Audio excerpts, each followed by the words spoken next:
Has the world jumped the gun on the Omicron scare?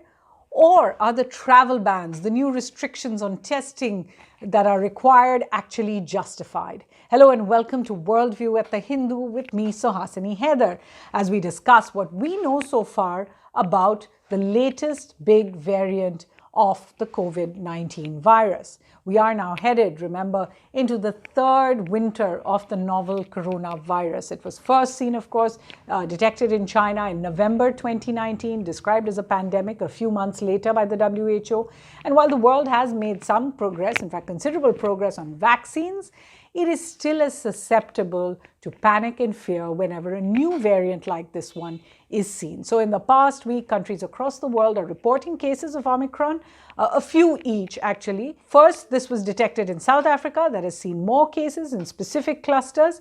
India has seen 2 confirmed cases, but as with the rest of the world, there could be many more. And we should add here that this was recorded on December 3rd, and with COVID, all news gets updated pretty quickly.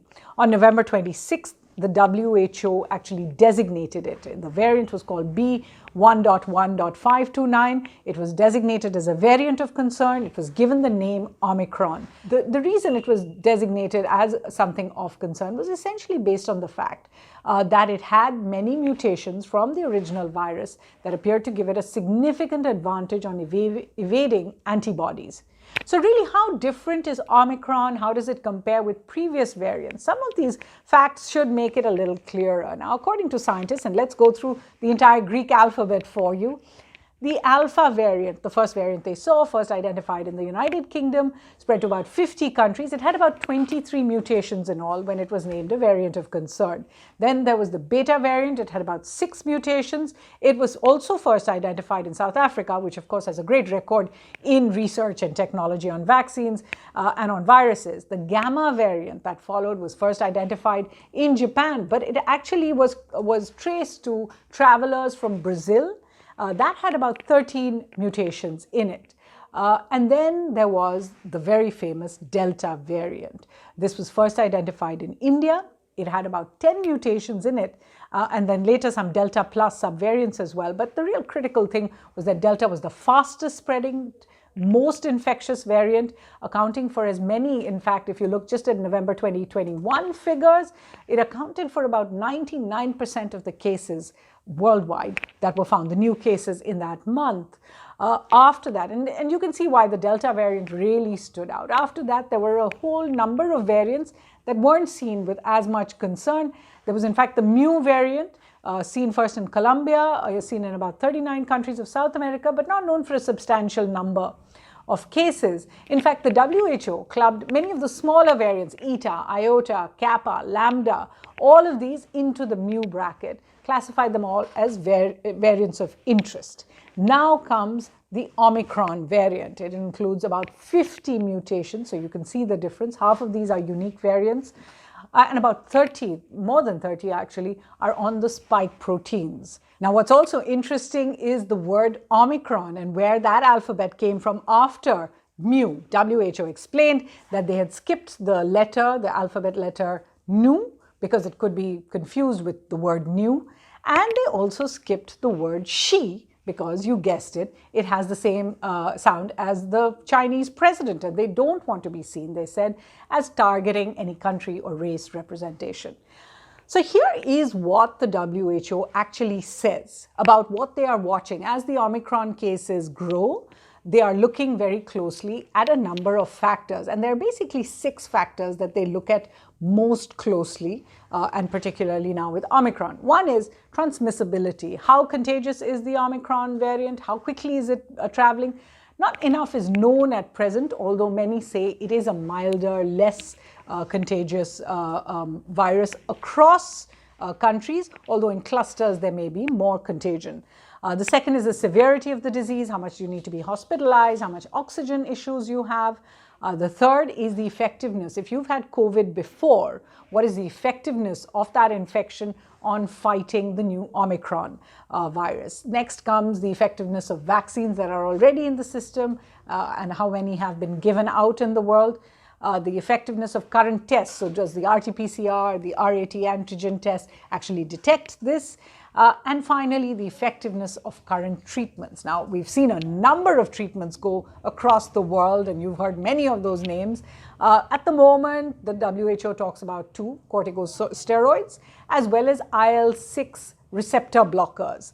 And these are seen as the effective treatments for the moment. And the question is, will they be effective with the Omicron variant as well? Truth is that the answers may not be known for several weeks. It may even go into the new year. But the world that is already on edge is taking no chances. And what we have seen within a few days of the Omicron variant being identified is travel bans. Countries like the UK and the US in particular banned travelers from South Africa and neighboring countries. Many others followed suit, like Japan, or each of them having different travel bans. There have been entry restrictions.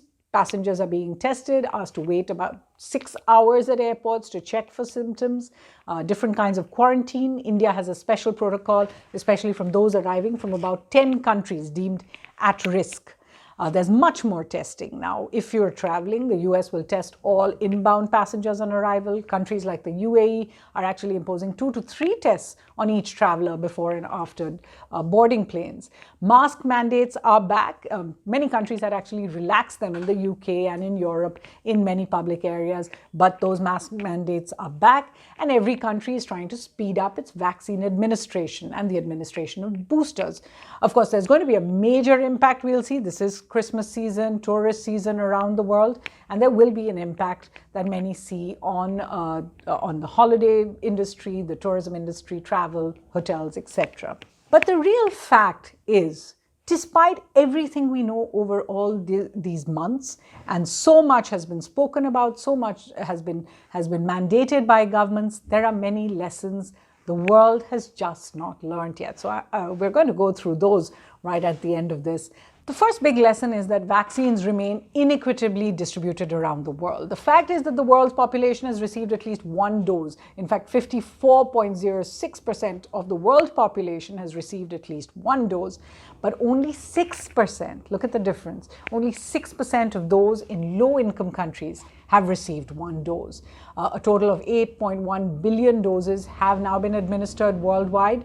But the gap between the global north and the global south is getting more and more visible. The gap between the haves and the have-nots in the world also extends to vaccine availability. Secondly, the world still has no coordinated response to the pandemic. And each new variant, as the differences over Omicron have shown us, that every country decides on their own how to react to it. A World Health Assembly treaty, WHO treaty that is supposed to take into account this kind of global response is in fact underway, but may not be ready until May 2024, more than 2 years away. The third is that the global pharma industry has not shown it can put its capitalistic instincts aside. Now, what this means is that vaccine manufacturers are still not really freely sharing their technology. For example, at the World Trade Organization, the WTO, the India-South Africa sponsored proposal to remove intellectual property rights over vaccines and other products to counter the pandemic just for a period of a few years, that has made very little headway so far. In fact, a key ministerial WTO meeting due to be held this week was cancelled due to the new pandemic worries.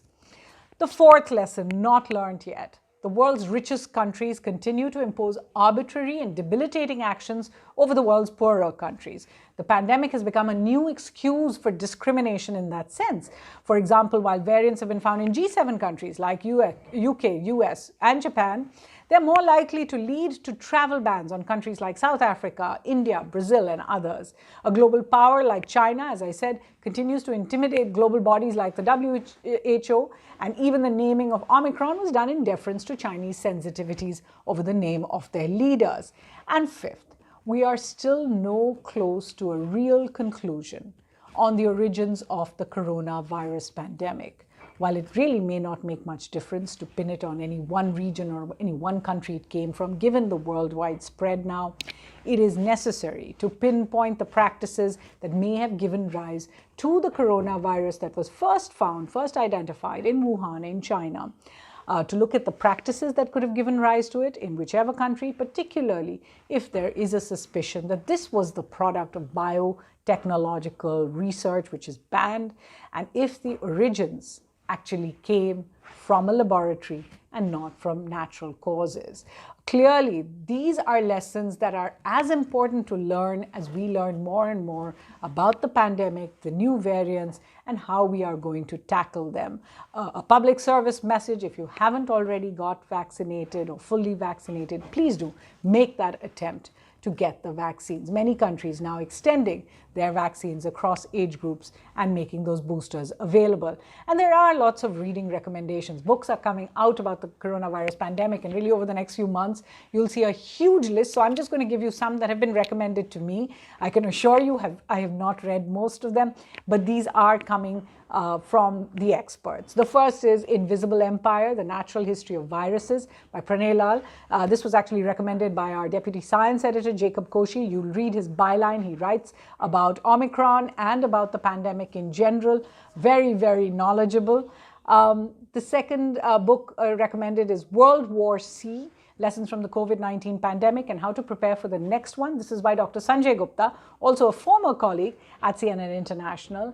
There's the book by three Indian doctors, Leheria, Kang and Guleria, Till We Win, India's Fight Against the COVID-19 Pandemic. Came out in December 2020, well worth reading. 10 Lessons for a Post-Pandemic World. This is written by a journalist as well, Fareed Zakaria. Then there is a book called Shutdown, How COVID Shook the World's Economy by Adam Tooze.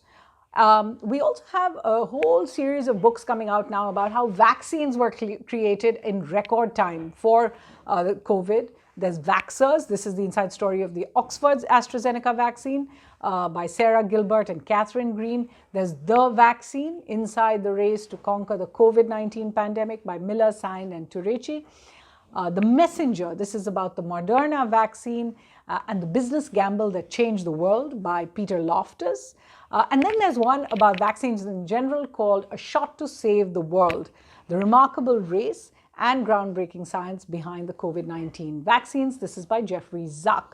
Finally, a recommendation written by a very well-known byline at the New York Times, Alex Berenson, called Pandemia, How Coronavirus Hysteria Took Over Our Government, Rights, and Lives. All books that might be a little frightening and intimidating if you look at the scene across the world, but all very, very vital for us to engage with. That's all we have time for here on Worldview, but from the team here. Thanks for watching and do join us again.